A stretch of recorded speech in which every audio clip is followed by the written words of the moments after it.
Warning: the following content contains sensitive media.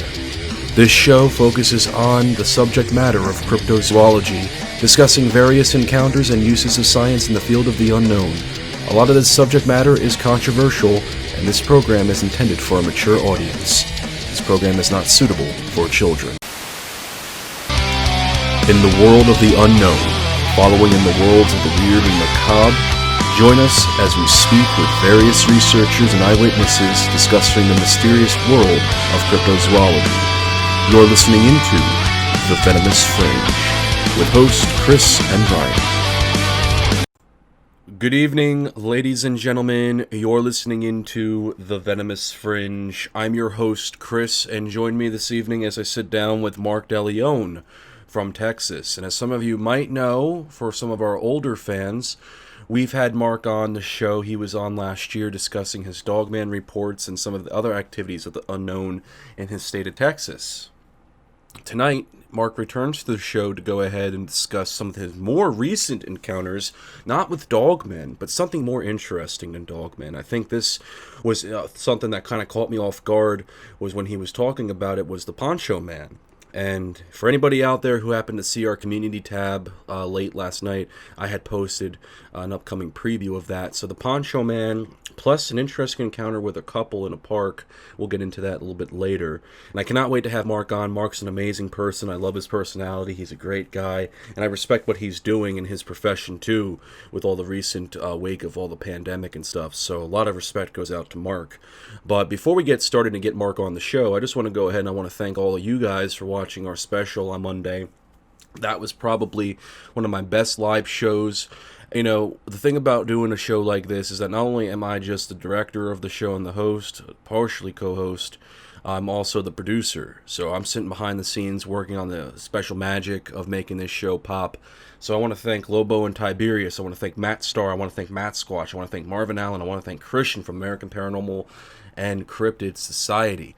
I also want to thank my co-host and my best friend Ryan, my gatekeeper Ryan Tremblay, for being an amazing co-host and also an amazing secondary guest and and that was an amazing episode, guys. We did friggin' phenomenal, and I cannot wait to keep on that magic and continuing for future uploads. Without further ado, ladies and gentlemen, let's get on the show now. Upcoming, Mark DeLeon. Joining us right now on the Venomous Fringe, last year I interviewed Mark DeLeon. Mark returns to the show to discuss some of his most recent investigations as well as some interesting things he's come across. Mark, welcome back, man. It's great to see you again. Hey, man, how you doing? How's everything been going for you? It's been going all right. You know, of course, since this whole outbreak, everything's been pretty almost inhuman and just trying to get through it. Obviously, going into this, we're going almost like 5 months in since the pandemic began, so doing what you can to get through it, just trying to stay positive. How about you? You know, man, well, you know the work that I do, man. You know, there's frontline workers, and then there's those of us who do home health care.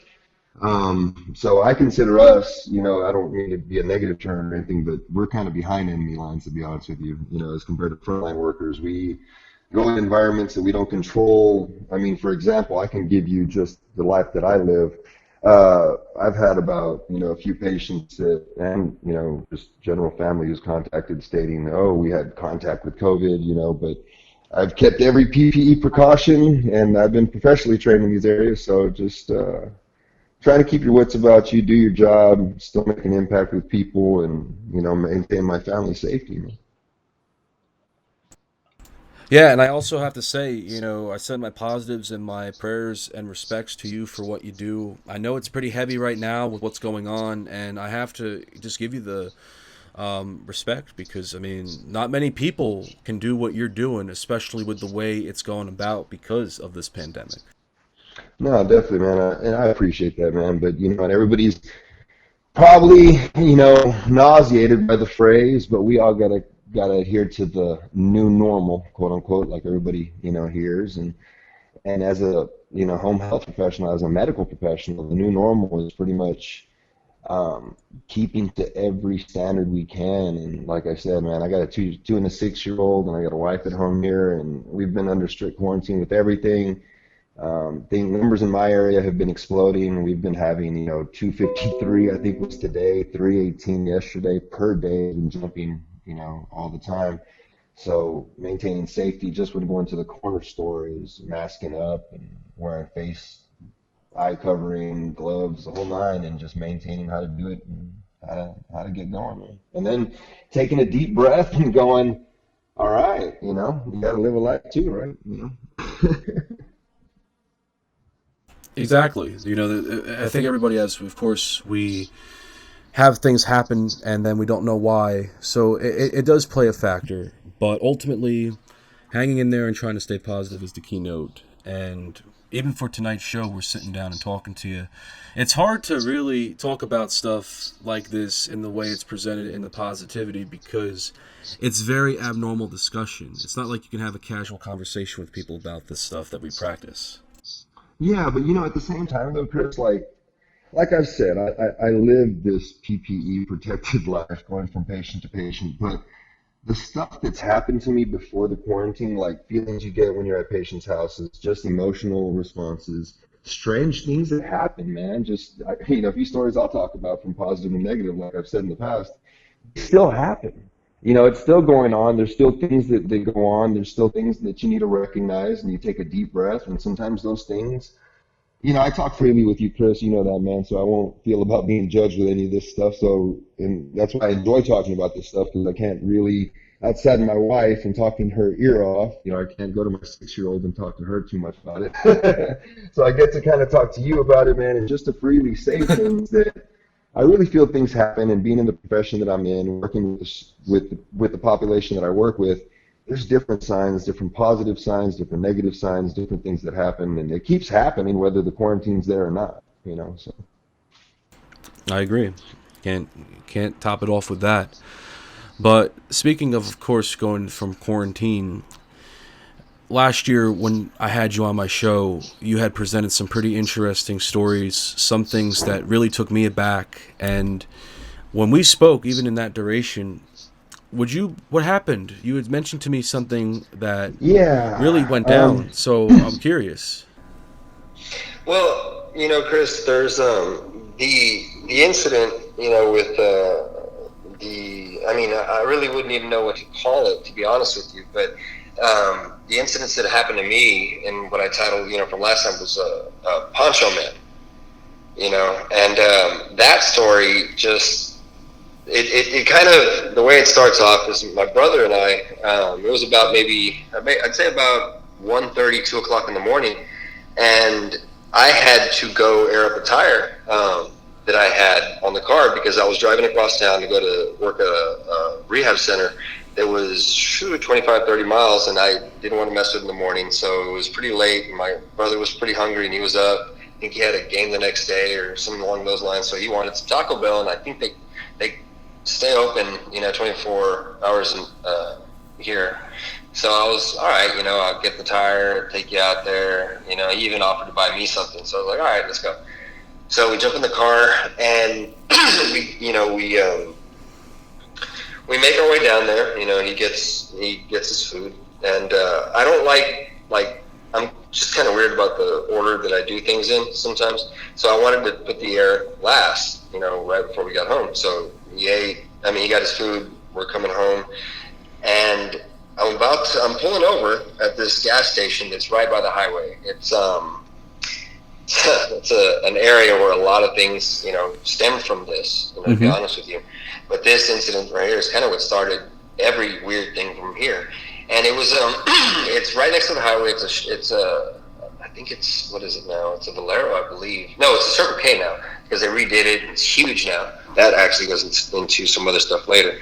But that night, I pull over to get some air into my driver's side, front driver's side tire. That's the one that's giving me a little bit of problems here.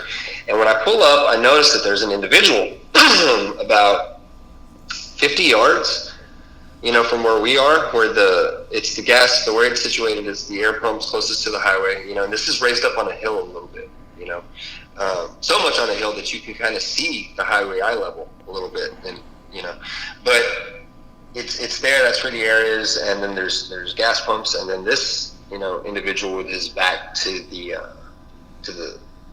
store, and he's got his back to the store, and he's got a hood on, and that's why I call him Poncho Man. Because honestly, to describe it a little bit more, it goes beyond just the hood. There's these, a poncho, but down here in South Texas, they look more of a Mexican, Native American, style poncho, and it looked more like that. And he had a hood that came down over his head, and he's there, and he's facing us, and I pull over, and I told my brother, hey, let me know, if he comes, and kind of in my head, it was weird, because in my head, I kind of told myself he was, gonna come. Like, I kind of told myself, I'll get this air, and as the guy's walking, I'll just get back in the car, just to get ready to go. So in my head, I kind of knew he was gonna come towards us. I don't know why that was, and I felt pretty scared, I did. It wasn't, some people are probably listening and saying, well, why'd you even pull over like that? Well, he was far enough. I didn't really think most things would happen. And if he was going to come, I kind of had the feeling like he would come and ask for, there's a lot of homeless population here, and ask for money or, need something along those lines. His body language was very different, though, because he looked kind of relaxed in the sense, and his hands were against the stop there, and he was just like looking down at the hood. When I get down, I tell my brother, hey, let me know if he comes. And he's looking at him, and I get out of the car, and I start, about to start putting the air, and he goes, he's coming, and I look, and I'm going, huh? And because I had my back to him when I was going to put the air, and he's coming pretty, with a pretty good, motion towards me, and from where he was sitting to when he's coming at me, he had to run, like he had to just go from where he was when I looked up. So I run back to the car, I jump in the car, and I just hit it, and I drive off. I leave the air going, because I just paid for it, and I was about to start putting the air, right when I went down. And as he's looking back, as he's looking at me, he's kind of turning with his body at me, but he's not turning with his lower body, kind of like, Halloween Michael Myers, type stuff. And the feeling that I got was very, very different. It was very different than any kind of fear you would have, especially coming from this guy. He wasn't huge. It wasn't anything like that. He was a littler guy, maybe 5'6", 5'7", maybe 155. I'm 6'2", 200 pounds. And I work out quite a bit, so it wasn't like an intimidation thing. It was more of a fear thing. Like, man, I don't know why this guy's. It was just very, very different. As I started thinking about it, it kind of just freaks me out a little bit, because you can start to see him. The thing was, his hood never went back. He's looking at me. The hood never went back. I never saw a silhouette of a face. I never really. It was black. And now I look and I go back to the road, because the last thing I want to do is have an accident. My brother said the same thing, though. He said, I never really saw his face, man. And we were just kind of giggling about it, laughing about it, kind of played it off a little bit more. But that right there was very different, because in that area, from that area right there, a lot of different stuff has stemmed from that. That incident. There's just been different stuff that's happened. So, but that one right there is the one that directly happened to me, and that one.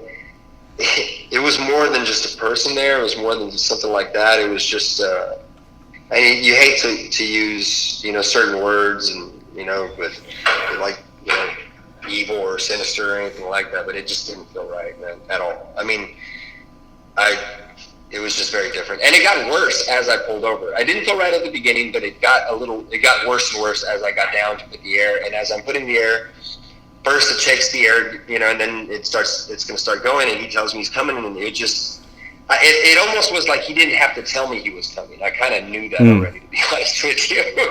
That's kind of the way I felt about it. And that same feeling kind of progresses on at different times with different things, with stuff, So it's just weird, man. And I've watched a show, right?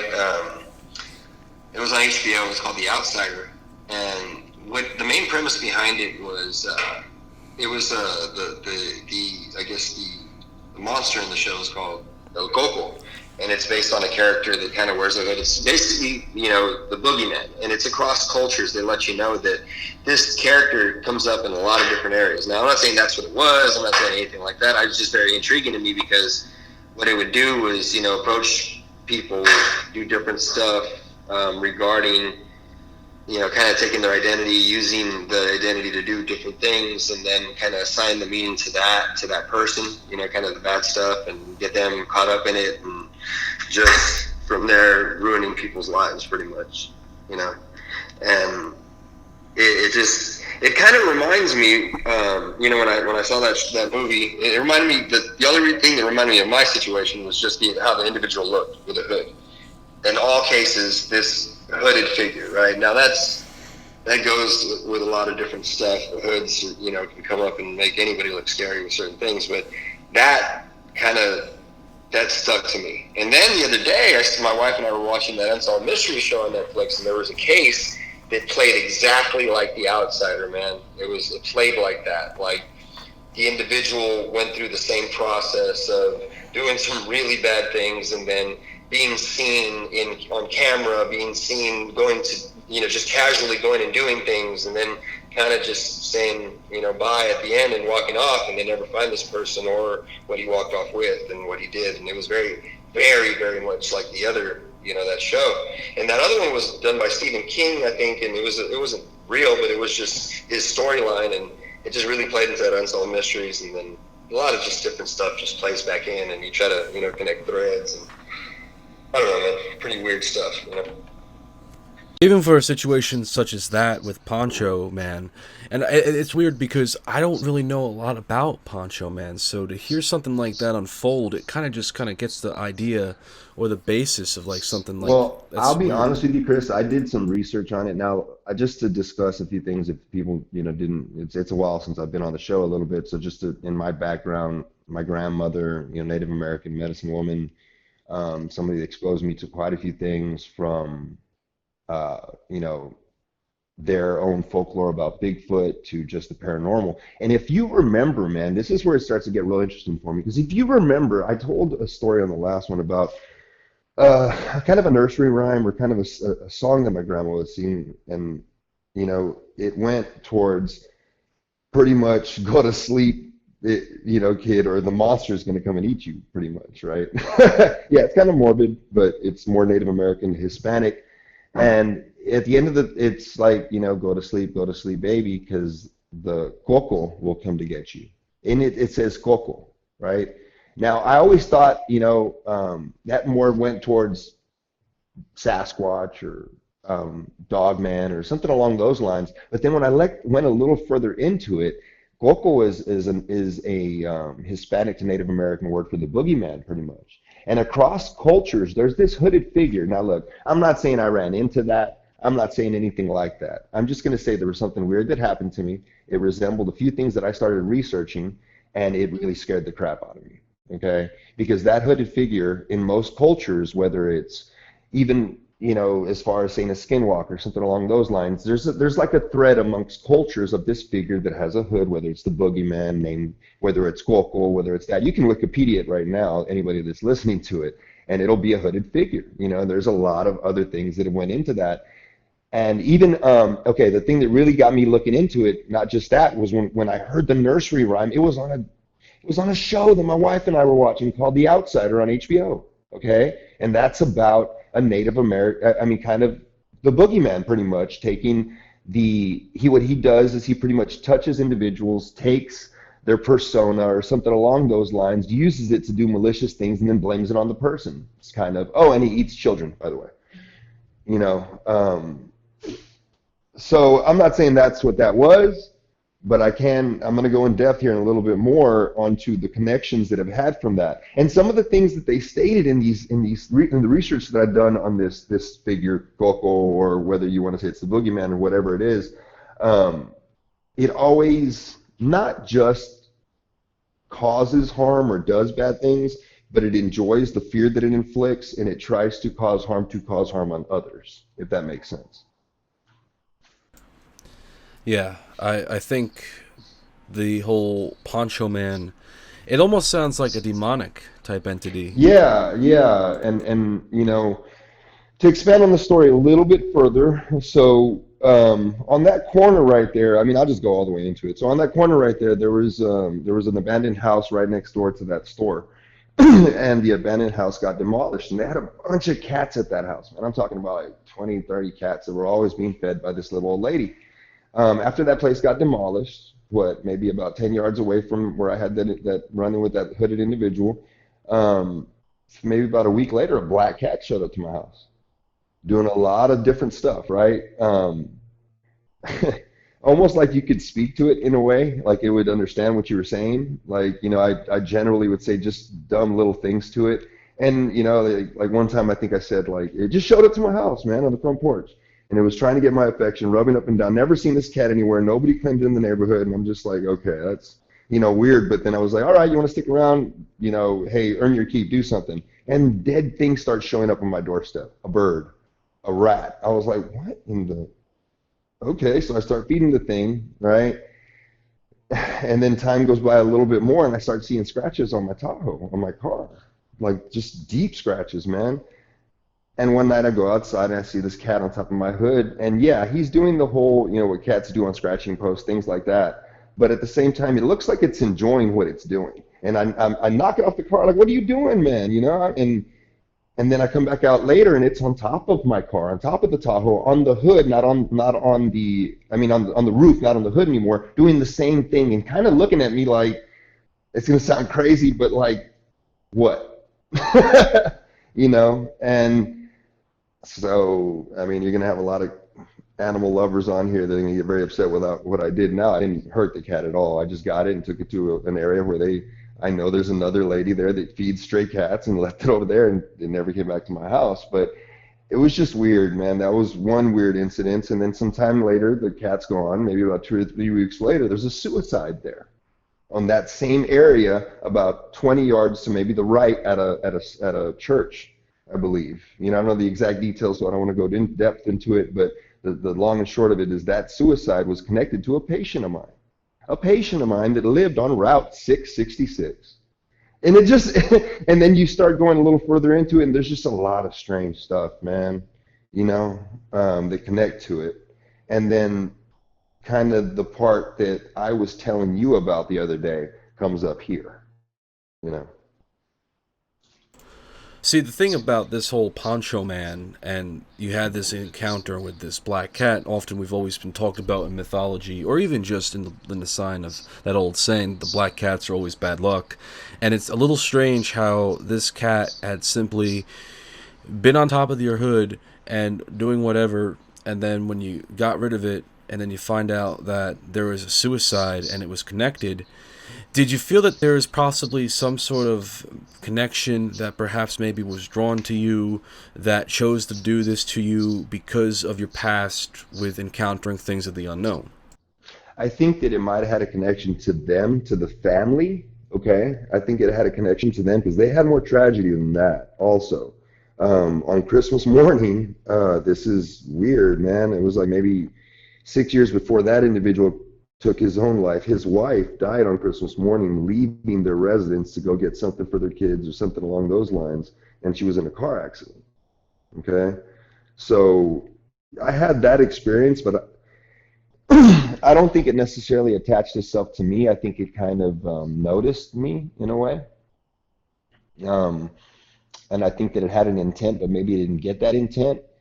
And I'm very strong. Like I don't frequent church that much, but I'm very strong in my own faith. I say the St. Michael's prayer all the time when I'm on the road, whenever something goes wrong, whenever I feel off. If to put my son to sleep, I say it walking by my wife when she's asleep sometimes.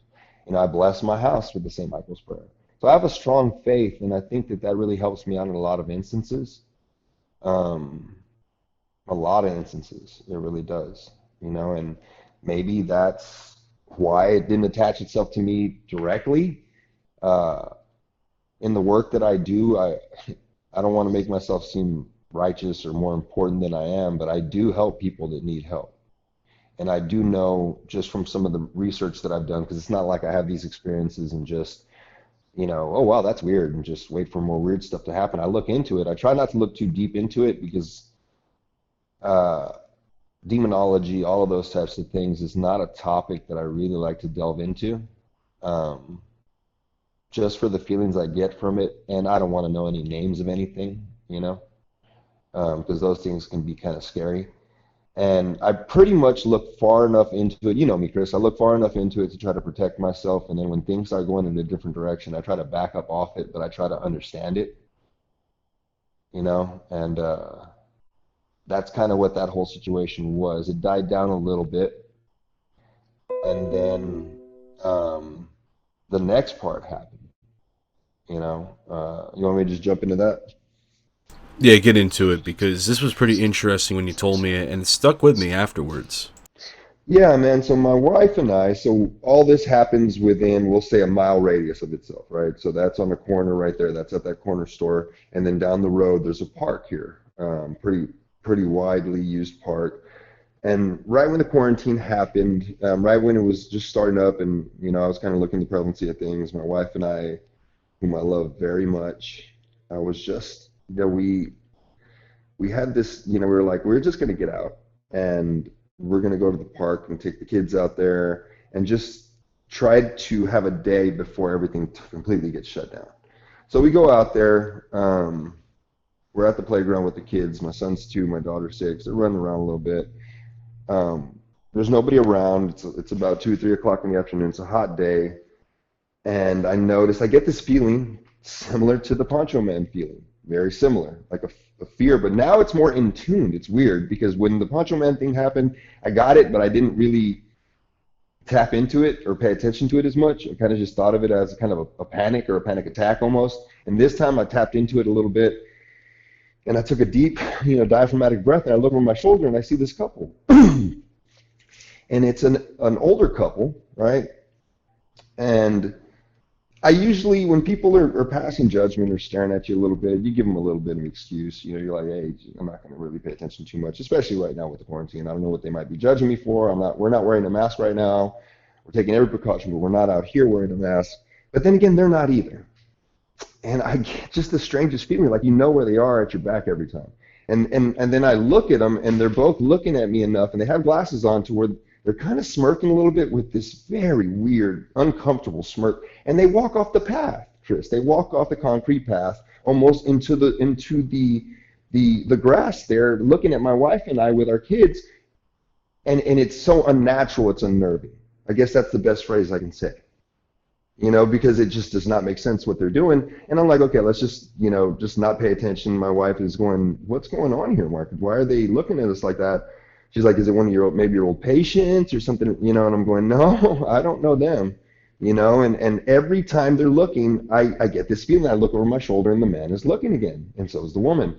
I can almost pinpoint where they're looking at me from behind my shoulders. And I catch him looking, I look down again, and I was like, here's the test. I'm going to look back again. And if he's looking, this is weird, because I caught him looking, so he shouldn't be looking at me anymore. So I look back, and he is dead right at me. And they're just kind of stopping and staring and stopping and staring. I put my hands up like, hey, what's going on? How you doing? And they're not really paying attention. They're still smirking in a very unnerving, unnatural way. They go to their car. They're still staring at my wife and I. They drive off. They stop. There's no stop sign. The man first looks at me and my wife, and he's smiling and just still very unnerving and very weird here.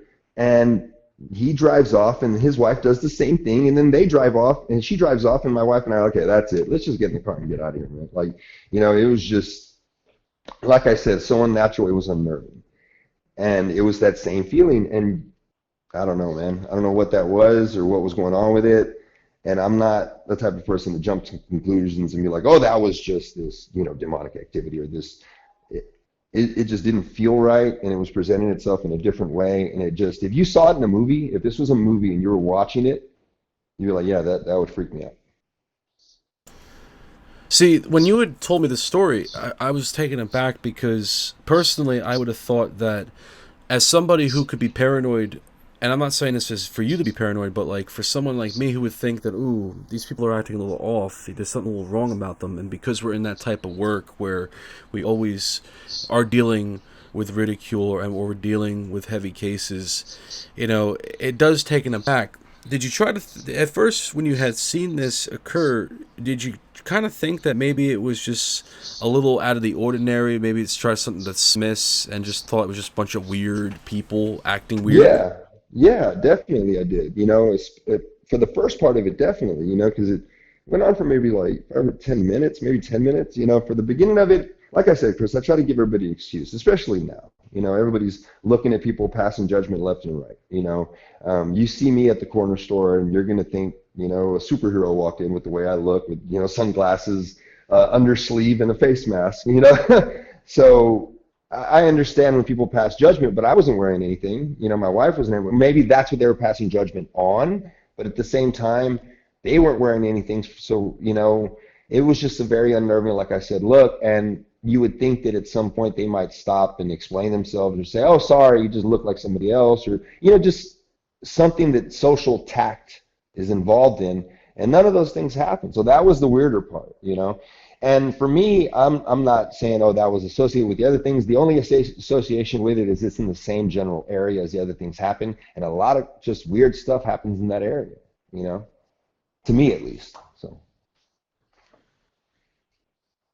Yeah, I mean, like personally, if I were to see something like that, I'd have my series of questions. I'd think a little outside the box. But even going outside of the box, do you think maybe that these were probably, and this is just, of course, a thought, maybe reptilian, supernatural, even extraterrestrial?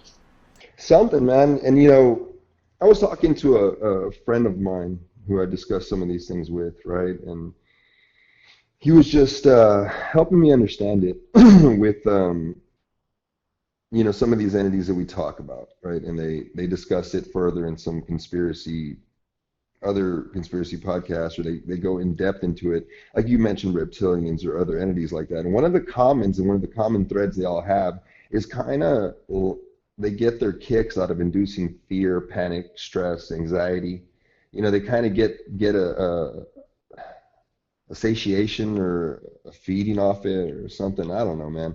And when I was discussing it with a friend of mine, they were telling me, well, everybody's scared, or nobody's scared of a cryptid right now. Nobody's scared of, anything like that. It's kind of putting it to the side and saying, hey, I got this killer virus I'm going to worry about before I worry about you right now. So if anything like that was starving for any of those emotions or anything along those lines, and it saw an easy target, would it take advantage? I think it would. I don't know what it would be or what it could have been, or it could have just been some creepy people, but it was more than that. I've been around creepy people. I work in the medical profession. Yeah, no, and I agree, because as someone who's done very much close, not in the medical field, but in other fields where you're dealing with public, yeah, you always deal with those type of strange folk. But I feel too, like when you were describing it to me, it did sound something out of the ordinary. I thought reptilian because why else would someone act the way they do? But then I also thought too, maybe it was something supernatural, maybe skinwalker. I know that's a little out of the ordinary, but you often hear those cases of people shape-shifting into different variations of people, as crazy as it sounds. No, and like we talked about, man, like just the thing that was very awkward was, I think you used the analogy the last time with that movie. Was it They Live? I think. Oh yeah, They Live. Yeah, just the awkwardness that some of them would do things with, and that's kind of what it was. It was just very awkward. And the other thing is, look, I'm a speech pathologist. I have a master's degree, and what I deal with is cognition. What I deal with is people's understanding them as they move and what could be the cause of that, and giving them excuses half the time, because you say, oh, this is going on or that's going on. You can tell when somebody has dementia. You can tell with some of those things, even from a little bit of a distance. And at first I'm thinking those things, and then I'm not, because the gate's normal to an extent, except for what they're doing and how it's kind of just uniform with his wife. And even just what they were wearing was off, man. Like it just seemed like it was in the wrong time almost. It was weird. It was weird. And even my wife had a very weird feeling about that, and I told her, I was going, did you? She's like, yeah, that was just very, very weird. And my wife she's very empathic with certain things, she's gets different feelings about stuff, and myself, I do as well. I get positive and negative, and usually I'm a pretty good judge of character with people. I don't know what that really means, but I know that, when I see somebody, whether it's a prejudged profile of the person or whatever it is, there's a lot of stuff that comes to mind for me, and I kind of build a construct or a mental construct of that person's personality or their, stuff like that. And for these people, you just kind of looked at them, you're like, I'm blank, So I'd be taken aback by it. I know that I have ran across people who've given me weird vibes, and some talk to me, but then there's some that don't, and it makes you wonder. And it could be the way they look, or it could mostly just be the way they act, especially through body language. If their body language is very off, and then you are trying to decode why they're acting so strange, and they give you even more of a reason to kind of stand back. It does mess with your head. I've known well, people. and if we want to jump, but I don't mean to interrupt you, man, but if we want to jump both feet in right here, we'll discuss it because we're all discussing, to me, and my opinion on this, Chris, once you kind of tip the iceberg on believing in, let's say, Sasquatch or Dogman, you can't really knock other things. You can't say that's not possible. Or you can't say, no, there's no way, right? You can't do that because other people would say what we're talking about, there's no way, or that's not possible, you're off your rocker. So, I mean, do do werewolves exist? What do they look like when they're not informed? Stuff like that, like you're talking about. You know? Absolutely, I agree. It's all in the same narrow and nano spec because it does draw that eye. And as you are a researcher, we talk dogmen, and we even speak about a few of the reports that just are so frightening. With just how research goes about, and even in that particular case, do you think that there are just so much unknown things in this world that are far from being decoded and revealed, especially in a Oh, situation like that? definitely. The more I look at it, and I've actually, since I talked to you, I've kind of been consuming audiobooks on different topics, man. Just because I do a lot of driving, and I read some stuff, but I also like to listen to a lot. And I've been doing Okay. a lot of just research on physics, quantum physics. There's a really good book it's The Elegant Universe, I believe that's what it's called, and it's kind of a dumbed down version to explain string theory in physics. And a lot of what you find out with that is, yeah, there's other dimensions. There are. That's not just movie talk, and that's not just a bunch of people throwing conjecture out there because we're trying to find where some of these crazy things are coming from. You know, so when you think about that, I know it rocks a lot of people's understanding or just, basis for the system, right? Because when you talk about Sasquatch, there's a lot of other stuff that goes into that. When you talk about Dogman, there's a lot of other things that go into that. It's not just, and this is the age-old debate, right? If it's a flesh and blood creature or if it comes, if it's supernatural or paranormal or some other entity.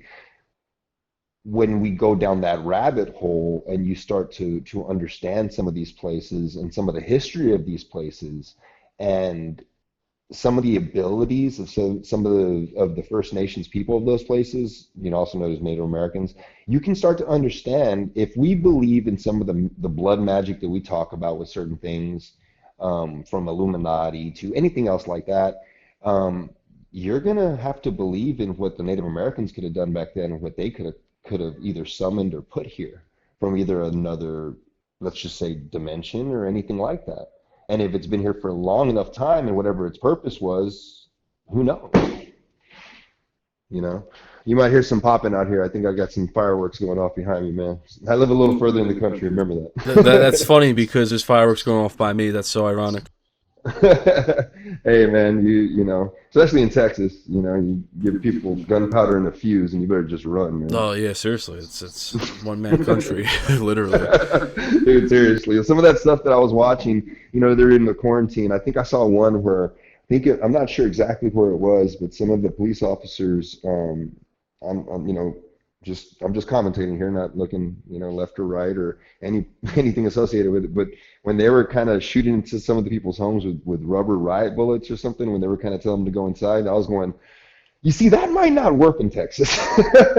Oh no, dude, uh, it would literally be going right back at them with 1,000 other guns. I was gonna say I know a few guys that wouldn't be too smart to do with, and they're ex military and they might have more firepower than you, bro. So Take into consideration too that I know a few veterans, and they have their houses structured to be at 2 to 3 stories high with a compound. And if anyone ever did that, the compound would literally fire rockets. I'm not saying they have that yeah, artillery, but you never may know.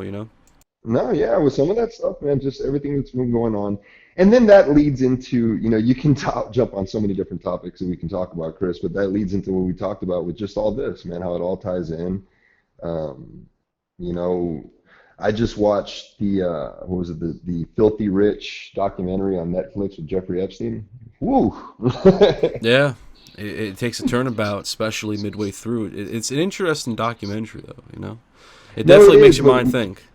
no, but when you like you go in depth into some of the other stuff, right? When you put your tinfoil hat firmly on and you hear about human trafficking, or you talked about reptilians, right? If you want to jump in there and we want to go with the thought process of Phil Schneider, have you ever, you know who Phil Schneider is?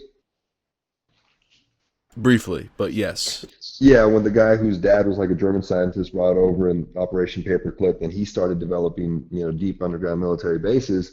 And what he was stating in that was something that you touched on earlier with reptilians, and how in some of these deep underground military bases, there were reptilians that not only were there, but were running things. And some of the satiation they had was based on, just some of the more unnerving things you can think of that people would do with children, you know?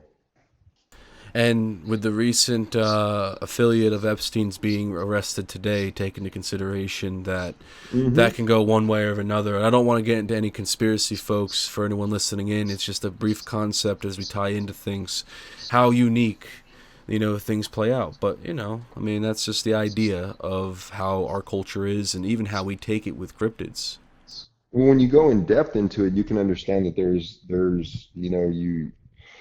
we talk about with cryptids, we talk about how you can't have groups of Sasquatch out there, groups of dogmen, whatever you want to call them, tribes, or, whatever you'd like to, a general population of them, without the government knowing something.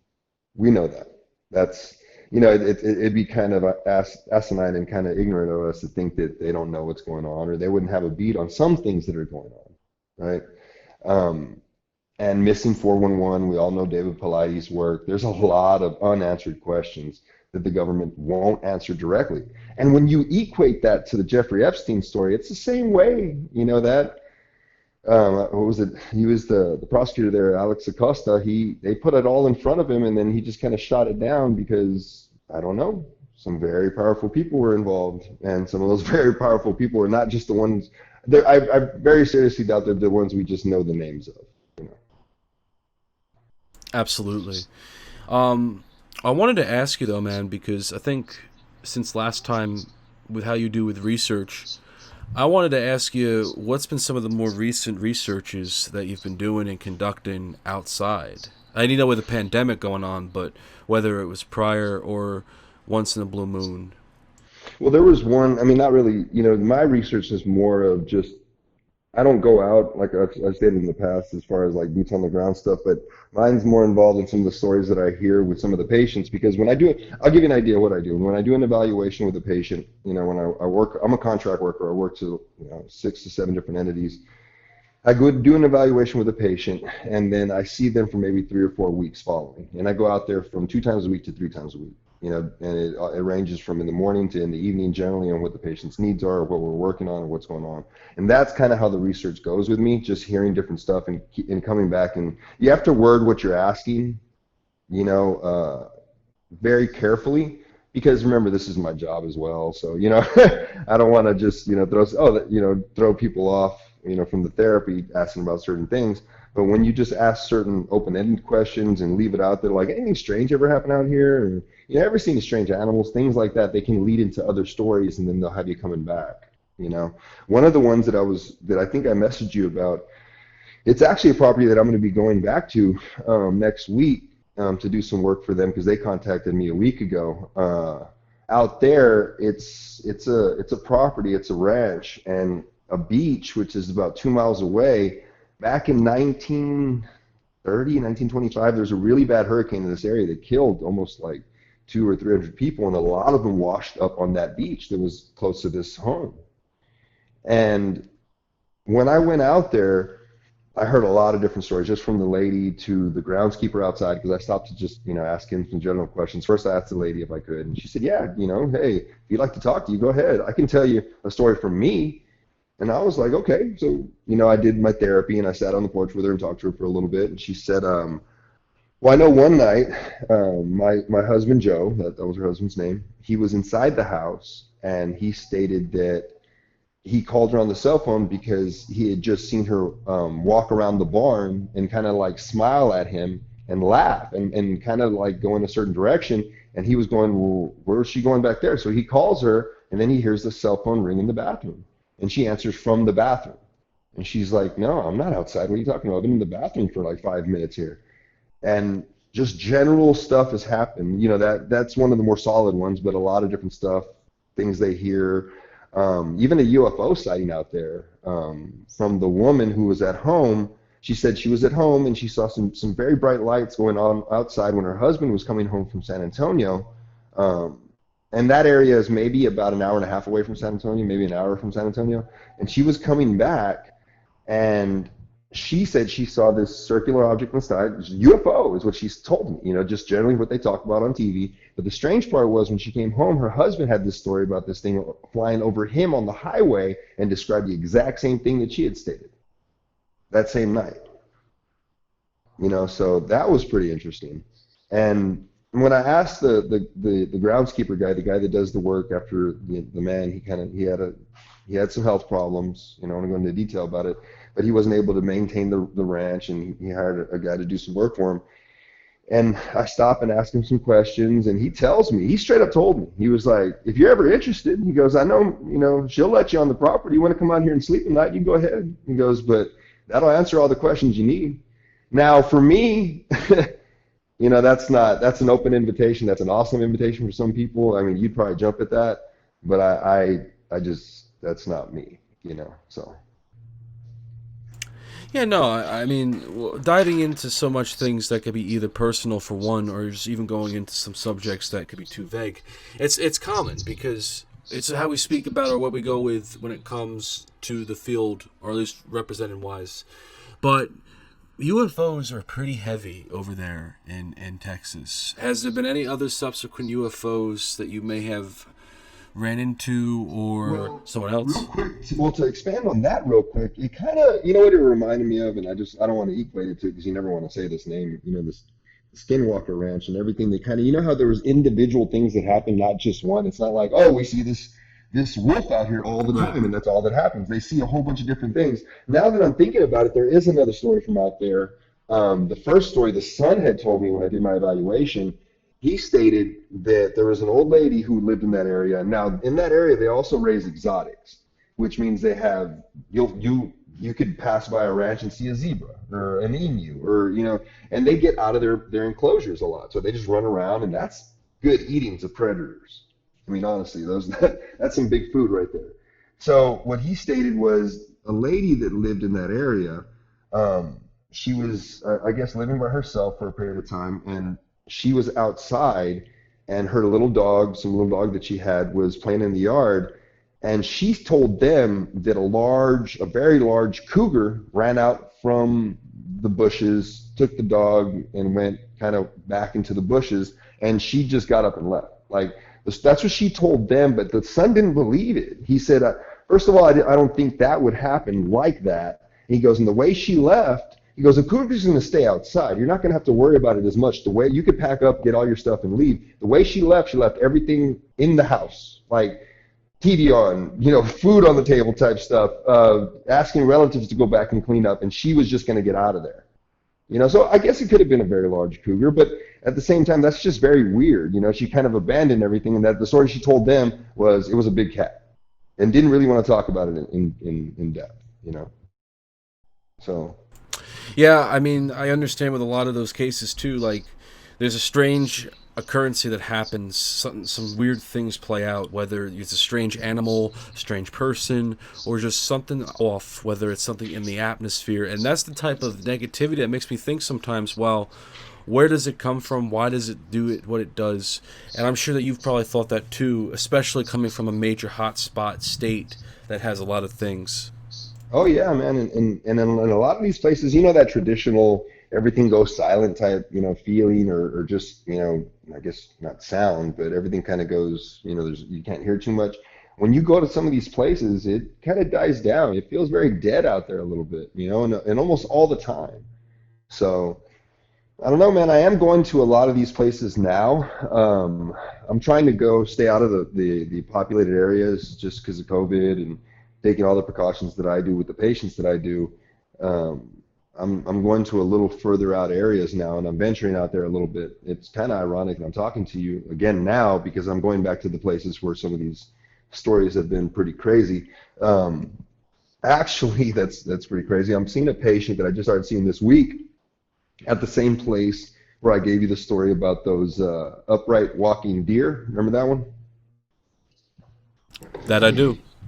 Yeah, and so in that area is where I'm seeing another patient. You know, I generally ask the question with the patient that I'm seeing right now. It's not that same patient. He had a lot of good stuff to say. I might just stop by his house just to ask him a few questions, to be honest with you, because some of the stuff he told me was very interesting. Because that man, the guy that lived in that area, now it's all coming back to me just a little bit more.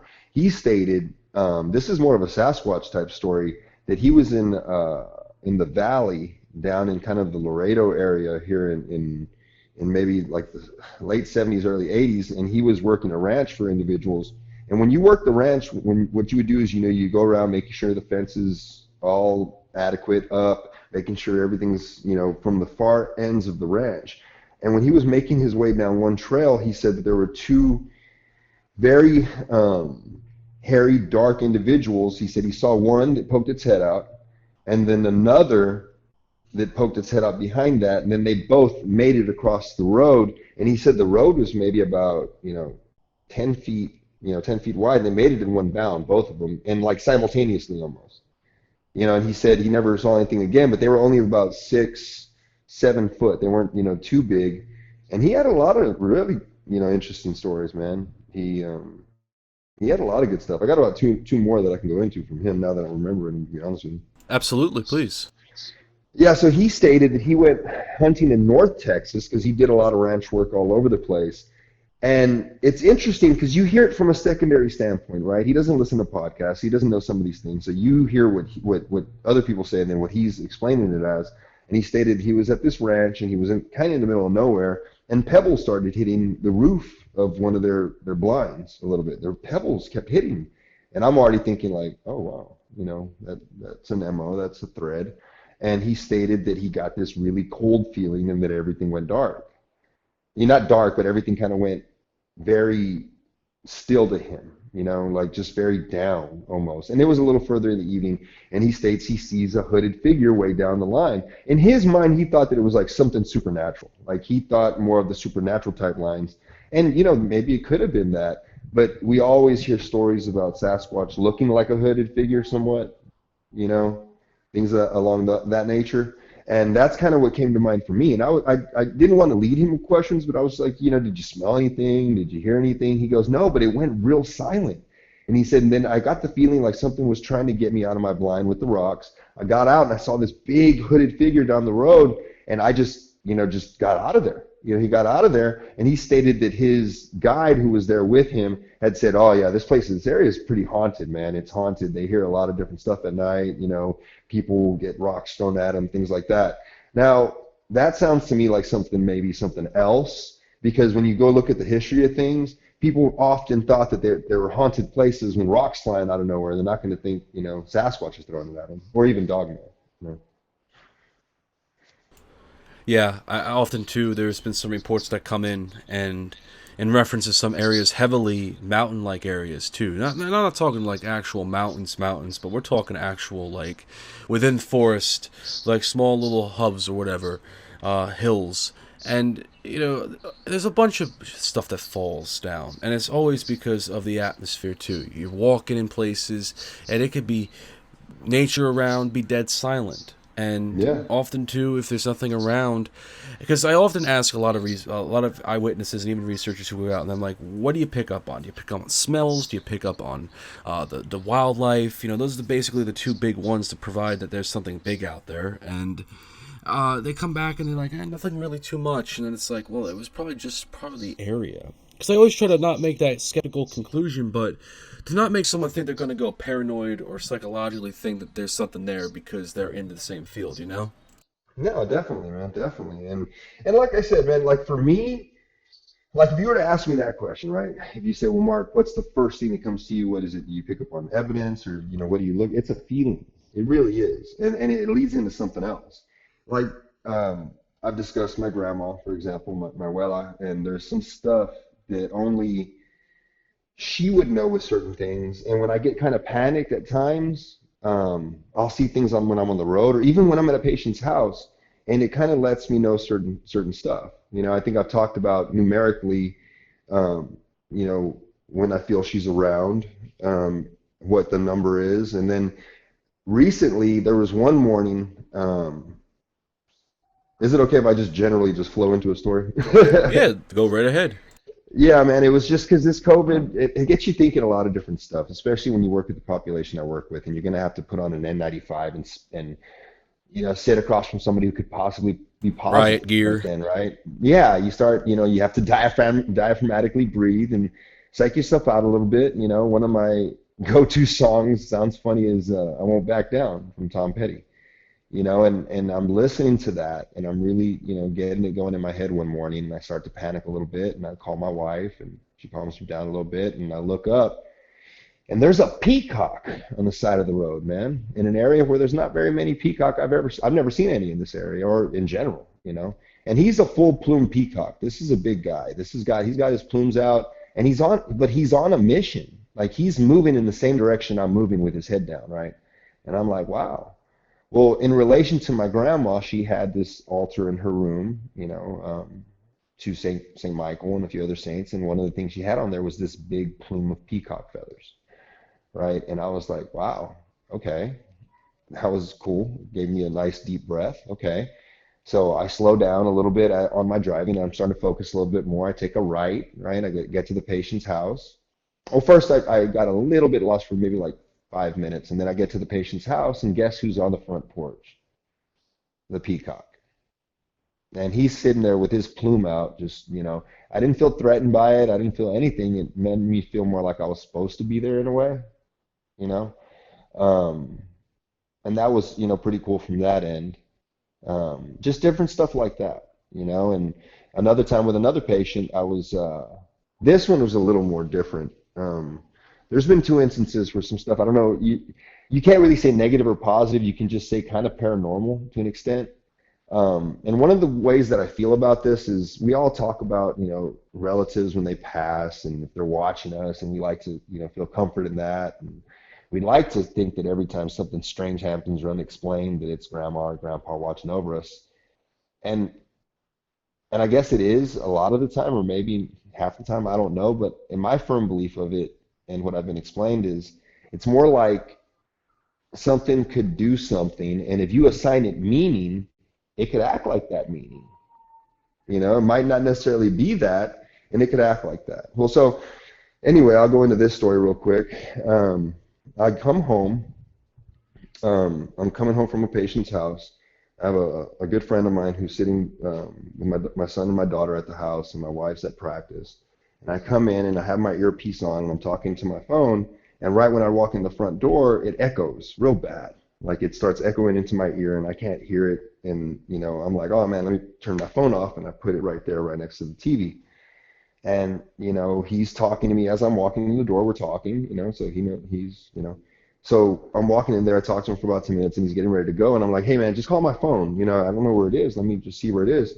And he goes, yeah, you were talking to me when you walked in. Didn't you put it right there? So right where I thought I put it, there was my iPad and my keys, but not my phone. And I was like, dude, I was talking to you when I walked in. He was like, yeah, you put it right there. So he's calling it, and it's not ringing anywhere inside the house. And I'm just like, what is going on here, man? Like, okay. So we look everywhere. And I was like, in the car? He was like, there's no way it's in the car, man. There's no way, because you walked in holding it. It's like, I'll just call it again. So I walk outside, open the car door, and it's underneath my seat, my phone. I was like, he's even dumbfounded. And he's been around when other stuff has happened before too. And he's dumbfounded. He's like, dude, you walked in with it. You were talking to me. It echoed. That's why you had to put it down underneath the TV. It was not in the car. It's like, look, man, I just started laughing. I'm like, I don't even know how to explain that, you know? Am I being messed with? Is it kind of just a little bit of a sign there? I don't know. So he's wasted about 20, 35, 45 minutes there with me. And then he goes home and he calls me about 10, 15 minutes later, and he's like, hey, man, I don't know if this means anything, but the way that I usually go and the way that I was going to go before that happened and I had to take another route, there was a massive accident over there. He was like, I don't know what that is or what that means or whatever, right? And he had somebody pass away recently with that. So it's stuff like that that happens. That happened again, Chris. That happened at a patient's house. I was at a patient's house. It was in Freer, out in the middle of nowhere, kind of in the desert a little bit. And I'm walking to the patient's house, and I'm talking to my wife on the phone. I have my earpiece in again, and I'm talking to her, and I have the phone in my hand, and I walk up to the door, and the man meets me at the door, the patient's husband. And I tell my wife, "Oh, sorry, honey, let me get off real quick." And I get off the phone. I put the phone in my pocket, and I zip up my pocket because I have zippers in my scrubs so that nothing falls out, no contamination will happen. I keep it there. I take my earpiece off and I put it in the other pocket, and we do the session. I'm talking to them, and they start talking to me about how much I resembled their son, who's in the military, right? And I'm like, I'm just like, oh, cool, maybe he's deployed, and I'm just a familiar face to them, so maybe that's why. And I was really, I'll tell you stuff about my therapy, man, and I'm not trying to make myself seem more important than I am, but I get to do some stuff with patients that other people don't get sometimes. And like with this patient, he hadn't talked really and made formulative phrases in maybe about 2 or 3 years, according to the patient. According to the patient's husband. And some of the stuff that I do, I'm not some miracle worker. I'm not stating that. I'm just stating that I know a lot of different techniques, and I'm certified in a lot of different areas. For example, melodic intonation. To bring rhythm to somebody who's a stroke victim, you get to get them to do things that they couldn't do before. Well, anyway, she said a phrase, right? And she talked to her husband. They had a really strong moment there, and they were crying together. And I start to tear up a little bit. I'm backing up a little bit, and then they're telling me about how comfortable she is with me, how she's not really comfortable with the therapist, and how much I look like I resemble their son. And I see a picture of him, and there's resemblance, but that's not why this is the story. The story is I'm like getting ready to leave the session. We all say a prayer together, to be honest with you, and I'm like, okay, let me get my phone. And I reach for my pocket, and it's not in my pocket anymore. And I'm going, huh? I'm looking around. I'm thinking I put it on the floor, because we had a very powerful moment there, and the session went about 30, 45 minutes, somewhere around there. And I'm kind of forgetting, and I'm like, I put it in my pocket, man. And even he tells me in Spanish, no, you have it in your pocket. You were on it when you walked up to the door. I was like, yes, sir. Yeah, that's where I put it. He goes, I was like, my earpiece is right here. I put it out of the other pocket. I said, my phone's not here. And he starts looking at me with this disbelief, like, yes, it is. Like, pull it out of your pocket, And I went, no. And I went back to the car. He goes, mijo, like, he tells me, ¿Dónde vas? Hey, you can't leave without your phone. And I'm going, sir, I think I know where it is. So I walk right to the car. I open the car door, and I reach right where it was before, and it's there. That first time. Again. I walk back in there to the man, and I'm like, I got it. And he looks at me with this dumbfounded look. Like, there is no way that was supposed to happen. Like, you had it with you. You were talking on the phone because he has a glass door, and he saw me on the phone. I'm holding it right there, And they just start crying. They tell me that their son had passed away in battle, that he was deployed, but he had passed away, and that little times sometimes with different people, he sends different messages. And I don't know what that meant. I don't think it was for me. I think that it was just kind of just something very profound happened with them that day. Like, as far as she spoke to him, they hadn't had that in a long time. They broke down. Her language started going in different directions, positive directions from there, with just little things that we started doing and that I incorporated with them. I'd call them, and there was a lot of positivity there. And I think that, I don't know, man, that it might have been something from that end, And then I go outside and I see a hummingbird. Remember, this is like the desert, man, and I see a hummingbird on a little cactus flower. Well, another one of the things my grandma had on her altar was a hummingbird up there. It was a little morbid. It was in a frame, a glass frame, and it had died. I think it ran into her window one day, and she tried to nurse it back to health, but then it was so beautiful that she put it into a frame to an extent. I know it's kind of weird, but in our culture, it's not, But when I see hummingbirds and peacocks, it reminds me of my grandma. And those are the things that let me, I don't say out loud like, oh, my grandma's here. I just, okay. Along with a certain numeric, a certain number, it keeps popping up to make me feel better. Well, personally, it's just because this is like one of the very few times I'm hearing of this. You know, I've often felt that there have been times where I personally may have misplaced my phone in certain spots, and ironically, I did, and I think to myself, I had it on me, I swear, and then it's somewhere. Yes. But see, Yes. that's actually me knowing how ridiculous I can be by not putting it in a place that was obviously more transparent and not knowing that I had actually taken it out because I get sidetracked easily. But as a someone who is a therapist, and of course, you know, some people could be like, well, how's that even possible? Because it's almost as if he's ever unheard of. No one's ever had that instance happen to him. Maybe someone has. But to just sit there and note that this happened and that you had seen these animals that had a similarity or at least a connection to you, to, of course, your grandmother, it makes you wonder. It's almost as if it's like all connected and transparent, that you have an interesting fall with a gift or something that notes that they're still among you. In this case, your grandma, or in this case, almost like it's an act of positivity, and not in an epiphany stage, but something that's so interesting. How not can your phone be so placed in your car or seeing these animals? Has it kind of And made you wonder a lot? yeah, oh yeah, man. Like, look, um, my grandma, you know, means and meant a lot to me along with my family. I'm very family oriented, you know, from my kids to my wife to everybody. And I think about a lot of these things a lot, man. And like I said, I don't like to sound too important. I don't want to sound righteous, nothing like that. But I think a lot, and the stuff that goes through my head is, you know, Chris, I'm going to admit this, and I've been a therapist for maybe 15 years, man. I've been a home health therapist for 6 or 7 years, and I can promise you with all certainty, I've never come into a situation with a patient that I didn't feel I helped, or they didn't feel that I helped them out, and we got some very, very good work done. Some of the stuff that I deal with, from Alzheimer's to Parkinson's to stroke victims to things of those nature, I really can do some of these things with them just based on my experiences in the past. Stuff even with my grandma. My abuela had Alzheimer's in the last 10 years of her life. My mom is a really good nurse, and she was her private nurse at home, you know, for the last part of her life, and we were able to you know, just corresponding, help her out. And man, I just promise you, Chris, I've never seen a patient that I couldn't help. And what I like to tell people is, look, I can't promise you anything, but I can promise you that I'll work as hard as I possibly can for you. You know, and it usually just leads me in the right direction, leads me to the right places.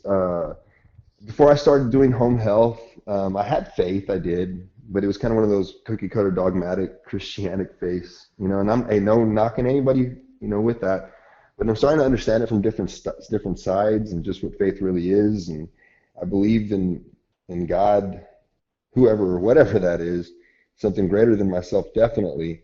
And I think there's other things that are involved. And I think that some of these things that I've done, as far as just a lot of the positivity, kind of, it's going to sound weird and just mumbo jumbo, but kind of protects me in a way, you know, helps me out. I think that some negativity has tried to jump in a few times, but through my own maybe faith and through my own beliefs and my own compensatory strategies, man, I'm a diaphragmatic breather. I don't know if you know what diaphragmatic breathing is, but it's a way to kind of kick the sympathetic nervous system and the parasympathetic, the kind of control it to an extent. You know, it's kind of what boxers do when they fight. It's what a lot of people do, what athletes do. It's how I learned how to do it, and how I learned how to kind of control myself in panic situations. And when you do that, you can get a little more clarity. And like I said, I don't want to say it. You don't like saying, hey, I have a, you know, you don't use the word gift or anything like that, but just stuff that happens, man. And I don't even like talking about it, to be honest with you, because it makes me feel weird to talk about it. It makes me feel like I'm blowing smoke. It's just that I have experiences, stuff happens, it connects, you can't explain stuff, and I just got to smile sometimes and just move on. You know, I've had near-death experiences before. My wife and I, we were in a rollover accident the first year we moved into this house. We rolled 40 yards down the road, man, and we both walked away from it. Both walked away, stood up, the car slammed against 50 yards right off the road, totaled my truck. My wife and I stood up and walked away. And then my sister, the very next day, had a rollover accident on the highway and she got up and walked away. So sometimes they say when you have near-death experiences, some other things open up a little bit. Now, I don't know if that's a near-death, but I do know that the way I felt in that rollover is very similar to the way I felt when I've seen some of the, like that one night with that thing, with that Poncho man. It was kind of tapping into that same feeling a little bit, but not exactly. And then there's a clarity that comes to it. I can mentally picture everything that happened during the rollover, what my wife's face looked like. It was, I don't know. It's just weird. It's like when you get into a stressful situation, you can kind of like, if you know how to control it a little bit more, it's a little more, there's a little more clarity to it, and you can try to decipher it a little bit more. It's the same thing that happens to me like when I used to box too, and I've been an athlete, and then when you get going, and when you get into a fight with somebody, or you're playing one-on-one with somebody, and everything's going fast, you got to be able to slow yourself down to take advantage of the other person going faster. And that's kind of what it is a little bit. It's hard to explain, bro. No, it is, and I'm not saying that because I don't want to hear it. It's a concept that it does sound to be very confusing, but at the same time, to get through a situation like that and to come out A-OK on top of that, playing Final Destination in a way, with Yeah. going forth and to still survive the tale, it's that near-death experience, as you said, because I've often heard cases where people have had, I wouldn't say just a dream, but also have a case where they'd be involved in an accident and they'd be okay, they'd be injured, but they wouldn't be dead. But the person that was involved also in the accident, they could have sustained something heavy and serious. And it really makes you think, man, like, despite what happened, you, your wife, and even your sister's accident, you all came out okay, and you're here to tell the story, and that's a good game of chance and luck, all played into one. Seriously, man. And my sister was living with us at the time. That's the other thing. My sister was living here with us at the time. We are literally, we have the accident. My sister has the accident right after. And the third day of all of it, we're all three of us, my wife, me, and my sister, laid out on the sofa with just all of this pain from the accidents we've been in, And we all lived in the same house. So, I don't know, man. There's been, my uncle, my grandma, there's been a lot of... from stories that I've heard, there's been a lot of people in my family who've done some things in the past, maybe. Not those people I named, but they told me stories about other people in my history. Even some of my namesakes, not the best individuals. So maybe it's now my job to try to make up for some of those things. Who knows? Well, personally, Mark, I do know this, that you do have a very good positive ability. You have a greatness of understanding, and also, too, not in just what you practice, but and in research. And as much as someone, as you say you wouldn't be special, to me, I think you are, because you do have a good spirit. You do speak a good amount of honesty and truth, and even for that situation to come out A-OK with you and your family, it really does say a lot. And personally, it's a blessing. And I just wanted to say that, man. I really do admire a lot of what you do and your positivity around things. No, I appreciate that, man. Sometimes you'll get just everybody, Chris can attest to this. He'll get a missed call from me on Messenger, and I'll just be driving around, and something general will happen. It's just something that maybe I had a thought about, or something that happened like that. Like, I think I want to say, Chris, it's so strange I'm talking about this stuff, because I want to say that every time something has happened, I've either sent you a message, right, like, wow, or, well, got another one for you, or even giving you a call to try to explain it to you real quick, or, and that's really what it is for me. And honestly, I got to apologize for some of that, Chris, because it's kind of just an ADD, ADHD brain that just goes off, and it's like, dude, I get feelings about stuff, and I want to explain it to somebody, that's not necessarily going to think I'm crazy, and my wife's probably teaching a class or something, So. As someone who has ADHD as well, I can relate. So it's just a thing. I put a lot of thoughts, but I also put thoughts that connect together, and not just thoughts that would make you feel like you're a little out there, Yeah, and I try to analyze everything, and I try to really think about stuff and not jump to conclusions, and not really just, like the stuff that I've told you. That cell phone, I don't have any explanation for that. For me, I went through every possibility of that. I don't even know if I really told my wife about that story because it just, it's weird, man. And for a while, stuff was just happening to me. And my wife really is a little more empathic than I am, to be honest with you. Um, she feels things that I don't feel sometimes. I just don't like, we don't like to dive into stuff with her. But she'll just come up with stuff sometimes. She has a really, really good story, the scariest one that I've actually heard. But I don't want to talk about it, to be honest with you. And maybe I can talk about it sometime, but I'd have to get her permission for it. She wouldn't say it because it's just, it freaks her out. So, Yeah, absolutely. I mean, no desperation for a report if someone's not comfortable talking about it. I totally understand that. But I wanted to just go ahead and jump into a couple other things.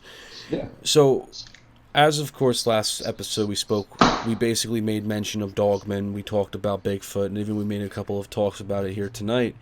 But I think, there have been a couple questions I wanted to ask you that I left out last time, and I wanted to ask you this because in the last year since that episode, I've basically enhanced more of a knowledge on things, and also just having conversations with you, but also too, just to how a lot of the storyline of things get played out in the Dogman field. So. Yeah.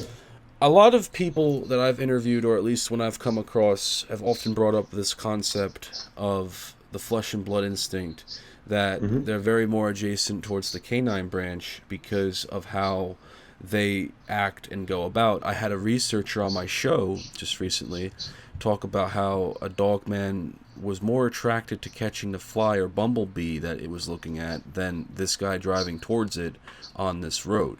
So do you feel that in this case of how they are as a creature that might have attributes to that of a dog or a human, do you sense that there are morality in some of these creatures? Do you feel that there are some good, some bad? You see, that's an interesting question because, to assign morality, you have to assign a higher cognition. General wild animals aren't going to have, well, we can't really say that because my dog has a better moral compass than some humans I know.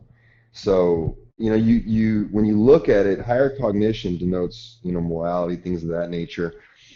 From what we always hear and then what you're going to attribute to what their tools are, what they can do, I think there has to be, because there'd be more dead people.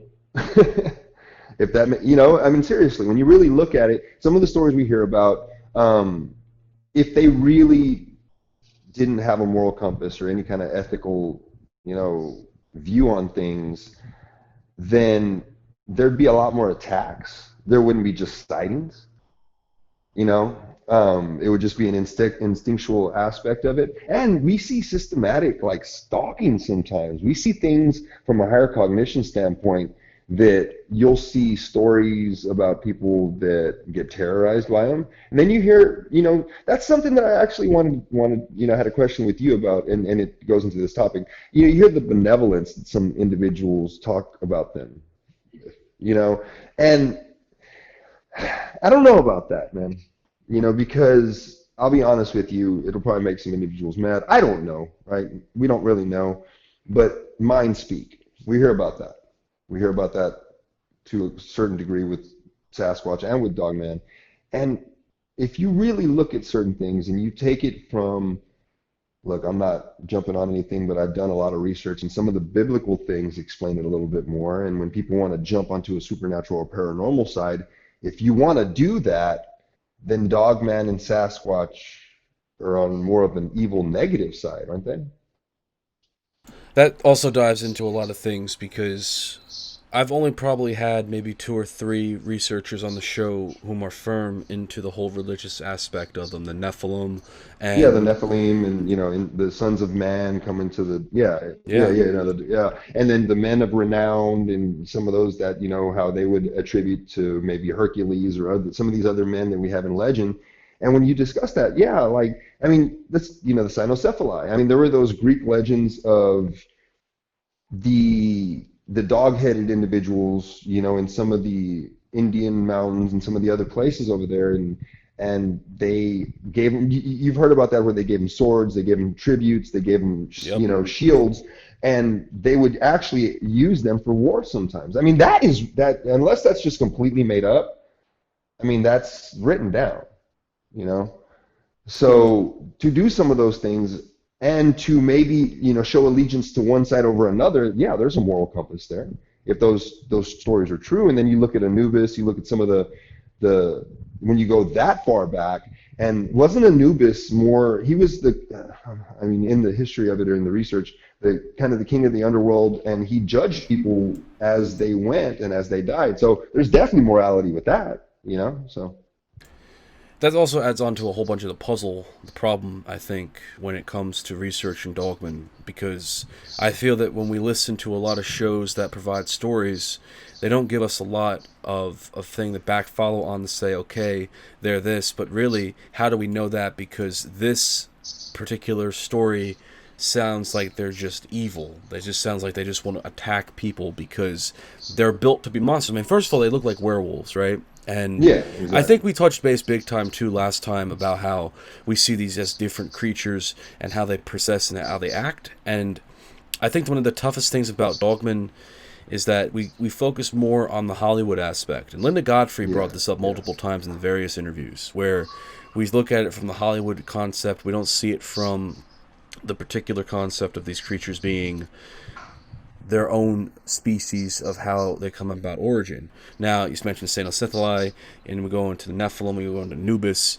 There's so many different characters in history that had very similar traits, but don't necessarily backtrack or come about in that being that it's a Dogman, because how can these powerful beings, many, many years ago in mythology, how is it that they were so powerful and Dogmen don't seem as so powerful in comparison? I mean, these creatures act as if no different than bear or Bigfoots, No, definitely. Well, and that's where you start to kind of, like, I said earlier, you start to go down the rabbit hole. Now, the most interesting aspect of these things to me is the research behind the origins of them.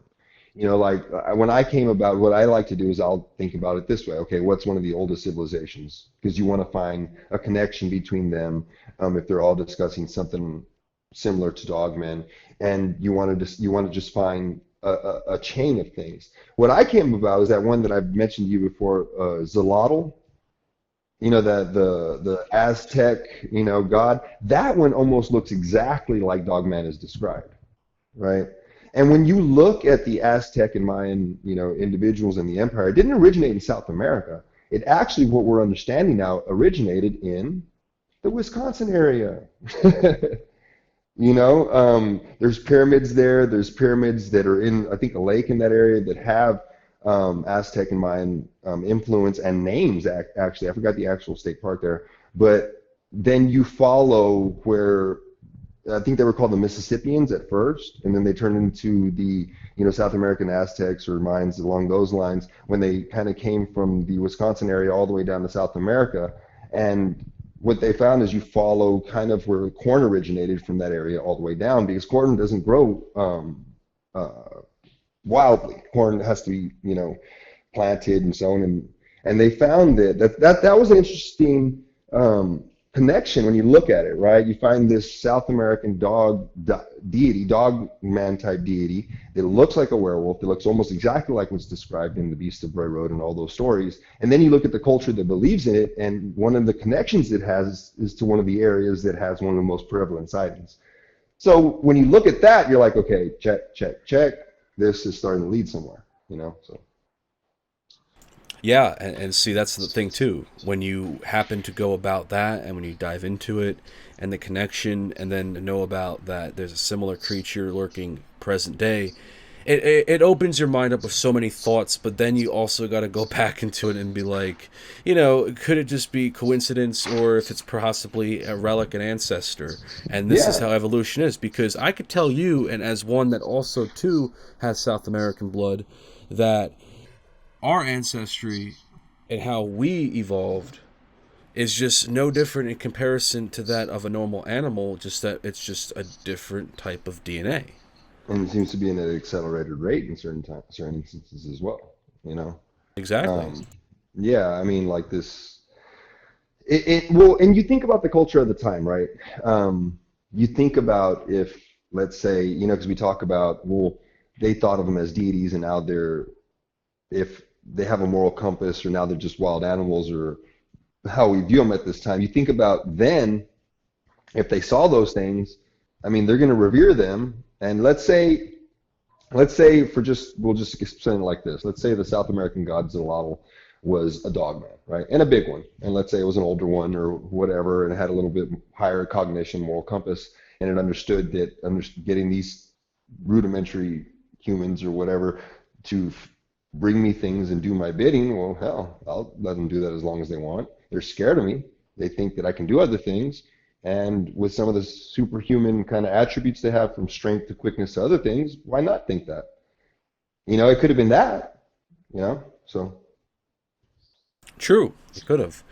You know. One other thing about Dogman too, and this can also kind of tie into a bit of Bigfoot, is do you think that there's just so much obsession with the fact that people think that these are cool creatures, that people want to see photographs, they want to see video because they want to prove that they exist? Or do you think it's kind of just like they want to see it because it'll tie down the skeptics, as I said, to exist, but to just because it's out there and it's a cool creature? Do you think there's a lot of publicity on it that plays a heavy role psychologically? I definitely do. I definitely do. And then you can even take it a step further. I mean, they've talked about this in other shows before and some of the other podcasts when you discuss things like tulpas, right?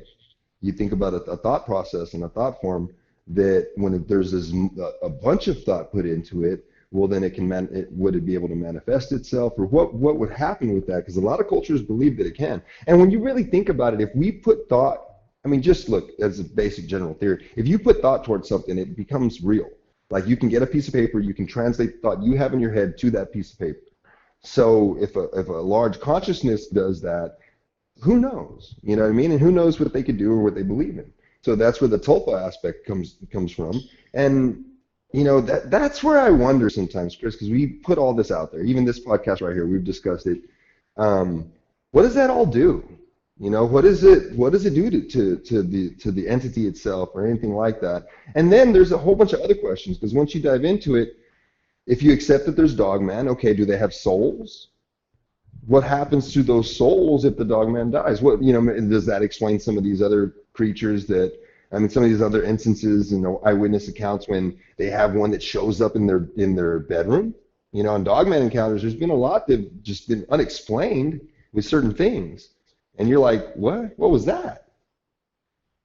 No, and that's the whole idea too, because I've spoken to both groups who want evidence and those who don't really want evidence, and they even say, for those who don't want evidence, it's like you break it down, we find a conclusion, but then everybody stops playing with the toys, and it's like, well, what else is there to go about? But two, with a creature like that that's been kind of thrown into heavy mainstream media via the cryptid paranormal community, it's going to be an obsession. It'll be an obsession for as long as it will be, even into the next 10, 15 years, because you have groups now that are growing. You have YouTube channels, podcasts dedicated to the subject. So it's one of those topics like Bigfoot that once it becomes a mainstream thing, it evolves. And I think for those who are so intrigued to see more about it, because I've always been often told that they think, for a lot of Bigfoot researchers, it's been misidentified as an aggressive Sasquatch, a different type. And, those things are one I can take in, but a lot of some of these reports don't really sink in with it being a Bigfoot-like creature. It seems to do things that Bigfoots don't necessarily do, And in opposition to them in a lot of instances, too. Look, if you want to use the word benevolent and you want to use it with a cryptid, I wouldn't use it with dogman. I'd more assign it to maybe one of the variants of the Bigfoot, that we talk about, or the Sasquatch we talk about, with some of the stories that I've heard from that. I mean, I've heard of them in some stories more often than not. There was one that I heard of one of them saving somebody, from an accident or something along those lines. I think dogman to me comes off more of an animalistic view, right? Now, to say they might have a moral compass or something like that, because that's what I come back to, it comes off more of, let me put it this way. I'll put it this way. Here's a good way to put it. And I saw this on a meme, so I'll turn it into more of a little saying here. When you go to the carnival, you got bears and lions that perform. You never see a wolf perform, right? Wolves don't perform. You see gorillas perform. You can see orangutans perform, but you never see a wolf perform. Why? Because you can't domesticate a wolf. You can't take that wild spirit and kind of break it. And don't you think that kind of translates a little bit more into the way we understand Dogman a little bit? Not understand it, but what we attribute to him. It's more of like a loose cannon type cryptid, to where you run into it, if there's a benevolency to it. And look, we humans, I'll say this already, I'll just put the label on it. We're the worst, okay? So I'm saying this negative thing about Dogman or whatever, but humans are the worst. We do the worst things out of anybody or anything. That's I'm going to state that already, okay? We are the worst. And from a viewpoint of a Dogman or a Sasquatch, if I was looking at us, I wouldn't want to deal with us except just to scare the crap out of us and get us out of the area too, okay? I think I've told you before, Chris, I like dogs way more than I like people. You know, there's an aspect of it, and you see it now too. I mean, you see it. This is kind of breaking down the social structure of things and showing what people's views are and if they can really be patient with each other, and most of the time they can't. And when you think about it from a Dogman standpoint, if they see a human, and whatever their experience is with that human, whether it's a gun or anything like that, they're immediately defensive, or they're immediately going to attack. That's kind of what a wolf structure is. It's not going to go up to you and chill and see what it can do unless it's thinking about eating you, you know? They don't just, you know, that if a wolf pack is close to you, you're going to need to worry, you know? So that's kind of where the thought process goes in a little bit more for me. And then when you think about gorillas or chimpanzees, can they be killers? Oh, definitely. You watch any kind of Discovery Channel, there was one that had like a chimpanzee kingdom on there at some point, and they kind of gave you an understanding of the way the social structure works and just the way everything is. And it relates a lot to what you see when people talk about Sasquatch, but you don't see this wanting to just attack at all times almost, and what you get from Dogman. And there are some researchers that believe that they're just evil, man. Like, I know some people that I trust their opinions on things, and they state that with what they have researched and the stories that they have gotten and the things that they have seen, they're evil. Now, whether they want to act a certain way or whether they can act another way, it's just like people, though. You know, you got certain individuals who are walking around that you might not know what kind of dead bodies they got in their walls, you know? Yeah. So it's just like people. I mean, seriously. You don't, man. Like I said, social structure's breaking down. You've seen individuals make decisions that will affect another group and just say, screw it, it's because I want to go to the beach. Yeah, seriously. Yeah, I mean, seriously, man. You know, we can say that, you know. So when you look at it from a Dogman standpoint, and I'm coming with one guy that I've seen on a post before, and he was defending them from that standpoint of, you know, they view us this way. Yeah, but they also have to have an understanding if they do have a moral compass and an ethical, you know, compass or an ethical guideline. They have to understand certain things about us and with them if they were some sort of benevolence. Some of the times, man, it sounds like if let's say I was out in a cabin by myself and I started getting mind speak coming to me, coming from anything, whatever the instruction is, I don't care if it's telling me where to find $1 million, I'm not going to listen. That's something I don't want in my head. I really don't think that's natural and something that should be presented to me in that way. That should be a choice I make. Something's going to talk to me in my head. I'd like to make a choice to do that. You just don't invade me, because then you could get me to do things. You get what I'm saying? Yeah, I do. And that's kind of the way I have it too, especially.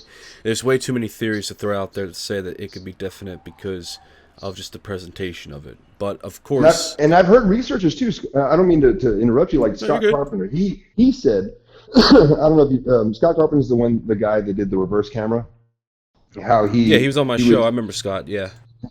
Dude, he, you know, with some of the research that he's done, he, you know, pretty revolutionary in some of the stuff that he's viewed it with. And he said that he felt it trying to get into his head. when he was doing that reverse camera. He said he heard the mind speak. He heard certain, and he said it wasn't really in phrases and words. It was more like in pictures and coding, and he pushed it out of his head by saying prayers, right? And he stated that, and then I think about that, right? I don't think there's like just some sort of religious aspect to the prayer. I mean, there is to an extent, but I think it's more of a maybe like a mantra you can tell yourself to push that out of your head, more of like a mental ability, you know, that the prayer allows you to do. Like, I'm going to focus on this, and I'm not going to listen to that thought until it gets out, right? So it might not necessarily be the Dogman hearing prayer of the Lord and running away because it's scared, it's evil. It could be just, damn, I tried to get into that, and he has enough compartmentalization, enough coping strategies to get me out of his head. And Scott said, I did not like the way it feels. He said it was not, it wasn't mean, it wasn't negative, but it was invasive. And in order to get in my head, if you're truly trying to teach me something or show me something, you're going to have to present yourself, and we're going to have to talk about this before you can just access my thoughts. You know what I mean? Yeah, no, and that's the other thing, too. I think a lot of people think when they have these encounters, that's how they feel, because when you see a creature like this, you get a very intimidating stance. One that definitely throws you off guard, and it makes you think, well, what is this thing? Why is this thing doing the way it's doing? We talked about this, and I feel, too, that with a lot of reports that come in, and even those who follow the research of others, you often have theories that they believe because it makes sense, because if you're an eyewitness and this guy has seen things and he's been in the field and he had seen this thing do this and how it felt so similar to your report with how it was acting, you're automatically going to believe it because it's just so connected. But then when you have others who aren't necessarily eyewitnesses but researchers but have spoken to eyewitnesses, you also build that foundation of going by your own belief and understanding what it could be, because at the end of the day, that's what it draws the line to. You want to make sure that your research is being viewed scientifically and logically so that people get an idea. And I'm not saying that those who have that religious belief are not following those guidelines. That's their own belief system. I respect that. But not everyone's going to agree with that belief. No, even flesh exactly. and blood. And I mean, it goes to the other side of it as well. I'm not going to sit here and say, you know, like with the experience that I've had, right, and the feelings that I've had. Let's say I had this angelic sound in my head when it was going on, and this very nice voice told me that it was with me. I'd react the same way. I'd start saying my prayers and say, look, okay, but no, I don't want this. Like, you know what I mean? Like, I'd like to stay sane, thank you. You know, like, it's just, that's not something that I want in my head, you know, with some of those things. So, I mean, when the thing about it is, you know, if we dive back into that topic on tulpas and just some of the thought process and some of the energy that you can put forth, right, and when we're starting to understand with that stuff, I have a little story with that too, man. It's one of the reasons that I stopped looking into Dogman very heavily. I mean, there was one time where I want, you know, go looking in the field or something along those lines, but I was very into it, very looking. You know, we'd go to certain places in Austin when we'd go stay at certain resorts or something, and when I'd go jogging, you're actively looking for stuff, you know, stuff like that. Like, that's how my brain was working at that time. And we came home, my wife and I don't think I'd been on your show yet, and I was really researching a lot of stuff, and I fell asleep on the sofa. I want to say I was might have been watching American Werewolf in London. So your favorite movie there, Chris. And I fell asleep on the sofa watching that. And my wife came and fell asleep. She laid right next to me later on, right? And my dog had been in and out of the house occasionally that night. We were just letting him in because there had been a little bit of break-ins in the neighborhood, and we felt more comfortable with, you know, an 85-pound pit bull next to you. So we let him in, we let him walk around. And I got up and I put him out into, you know, his room. I took him to his room and I went back to sleep. And my wife, when we woke up in the morning, she said, she goes, Kobe grabbed my hand last night. That's my dog's name. She was like, he grabbed my hand. I was like, what do you mean he grabbed your hand? I was like, what are you talking? She goes, I think he did, or was he inside? And I was like, she goes, but it was really weird, Mark. She goes, I had this dream. She goes, I had this dream. And I wasn't even talking to her about Dogman heavily. She didn't see the movie with me. I didn't want to talk to her about that, so I was kind of just in my own head about it. And she said she felt like her hand came off the sofa and like it went into Kobe's mouth, like it went into my dog's mouth. That's what she felt. And then she says, but then it kind of flashed forward a little bit, and she kind of looked up as she was laying there because she wanted to like push him away, and this large black wolf was standing there. And from what she described to me, she didn't want to go in depth into it or anything, but what she described to me was kind of like the traditional one that they described from the Van Helsing movie, the black one. Yeah, most common one. Yeah. So, and she said he was looking down in a very judgmental, negative, bad feeling way. And I just jumped out of Dogman stuff right there, I'll be honest with you. Quite the inspiration, plus two. I mean, watching American Werewolf in London, can't go wrong with that. No, definitely. But the thing about it was she wasn't watching it with me. She was in the back room. That when she had fallen asleep, and sometimes if I don't want to wake her up to watch TV, I'll leave the TV off. I'll leave her in the back room, and I'll come to the living room just to watch something. And if I'm going to watch something like American Werewolf in London, I don't even like watching it with my wife necessarily. I'll just watch it for myself or whatever. And she didn't watch it. She doesn't watch werewolf movies. She doesn't even, nothing like that. So that was just a strange thing for her, and it's just a strange occurrence, and that's one of those things that just got me going, yeah, I might be delving a little too far into this, and I don't know what that means, really. And I have a really good feeling when stuff like that happens to back up, and I have holy water in my house, and I have books of prayers that help me out, and I have holy salt, man, that my grandma gave me that I throw. It came from a place down in the valley, so. You always got to go protected, man, no matter what. And no, definitely. But hey, Mark, before we get going with the rest of the show, I just wanted to go ahead and tell you too. I wanted to thank you for coming on, and of course, talking about a lot of these experiences. Because personally, I've always loved speaking to you, man. I've always been a big fan of you, and I've always liked your insight, and also for what you're doing, helping me personally. And I've always appreciated what you've really brought to the table, and we've talked numerous hours on things that you couldn't imagine. So I want to thank you again. No, hey man, knowing it works is enough. Is enough for me, man, and I say that with the utmost honesty.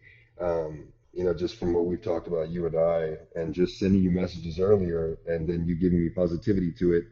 That's honestly, truly, dude, that's the gratification that I get, because if I try to think about something, I put my mental effort towards it, I can usually figure it out pretty good. It's just that if anybody listens to me. Oh, absolutely, but no, and you're very welcome, because it does. But also too, when we talk about research, what are some of the things, how do you go about research? What are some of the things that you do in terms of preparation, and when you do go out, when you do events? When I do that type of stuff, it's more of a mental preparation for me. There's a few things, like I said, on the last, episode when I was on, there's some principles for me. It has to be, valid, reliable, and consistent data. That's my main aspect of research. You have to really look at the data, and you really have to analyze it and find threads in it, and then make it connect, and then find other threads to it, and kind of keep it in the back of your head, and then move on, and there's something you can attach to it. It's very similar to what Josh talks about, Josh Turner sometimes, with the way he does it, with just gathering research, kind of putting it there. When you go out to look for certain things, though, like if I've never really done a field research looking for Sasquatch or looking for Dogman like that. Honestly, man, I'm scared to go out there and something jump in my head or something else happen. Physically, not so much. I'm not scared physically. I'm more scared of the thought process and what could happen if something else just invades, and you're not looking for that, But for me, it's kind of, if I was a boots on the ground researcher, I can tell you that I wouldn't go out, number one, without a weapon. Okay? And I don't mean a bat or a stick. I mean, it wouldn't have to be a large firearm, but something that I could threaten other things with, because you got to remember there's animals out there other than cryptids that'll love you for a snack. So, but research-wise, valid, reliable, consistent data. Valid being, okay, how many times do you see this? How accurate is it? Okay, so I'm seeing it, I'm seeing it. It's saying it the same way, it's saying it the same way. Okay, that's valid. Now, is it reliable? What source is it coming from? Who is that source? Is it just generally somebody stating some thing on podcasts or making up stories or something like that? Where is the source and how is and where is it coming from? And then how consistent is it? Okay, so we found the source, it's valid.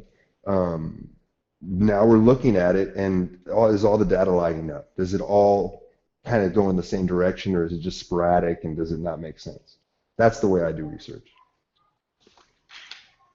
No, and it's very good, especially because I never encourage people to go out there unarmed, and also if you have a good basis for it, a good head for it, because many people can't, and not in terms of saying they're bad researchers, but in preparation, and you want to take it serious, you want to take it the right way, and you're doing it all in the right resources. Also, too, with cryptozoology as a whole, and even paranormal, we know paranormal exists because paranormal is very well known, and plus, too, a lot of occurrences that have happened. But do you feel that there'll be a solid conclusion, though, on cryptozoology, whether it's in our lifetime or our kids or their kids' lifetime down the road? I think that in order to get a solid, I think that it all intertwines with each other, and that might sound crazy, but just in the research that I've done over the period of time that I've been interested in this, it all seems to kind of spill into each other. So I don't think we'll ever get a solid answer to one thing, but I think we might get a solid answer to a few things that might spill into other things. For example, real quick, why don't you go look at the mission statement to Space Force? One of the mission statements of the new branch of the military is, I believe, and don't quote me on this, but to protect our citizens from, and around space, I believe. So when you look at that, you're like, from? What? Did you tell us something there? So there's an awakening going on, and there's a lot of information that's just being accepted now, and a lot of information that's just coming out. I mean, for example, like I told you last night, not last night, but the other day, 10 years from now, if I told you, hey, one day there's going to be a killer virus that keeps everybody inside, everybody's going to need to be quarantined, the economy's going to suffer, and we're not really going to have hard data on it, but everybody's going to have to stay inside. You'd think I was a kook. You'd think I was crazy. And it's happening right now. Right? So to state anything else is, well, free for all sometimes. I'm very interested in the scene of where we are. With Sasquatch or Dogman, the only way that I think that you'll ever get a conclusion to that would be to have a dead body, of one of the species. But at the same time, this is always stated, hey, I don't have a dead body in my garage, so I'm not an expert. Well, I have a pit bull in my garage. It's his room. It's an air-conditioned workout room. Nobody crucified me on that. And I'm not an expert on pit bulls. You get it? You get where I'm going with that? It's like, I got a dog, and he's a pit bull, but I don't know everything about him. I don't know all aspects of him, and I live with him every day. So you could have a dead Sasquatch in your garage, and you could be studying it, but what are we supposed to be studying here? What do we understand about it? We're only going to understand what we know about this one or about a population of them, Absolutely. But then again, if you do that, then protective sides come into it, recognizing the species, stuff like that. And I think it goes way beyond all that, man. I think it goes beyond a population of cryptids out there, whether it be Sasquatch, Dogman, anything that anybody talks about. I think it goes way beyond that. I think there's a bigger explanation for it, and it all kind of ties in.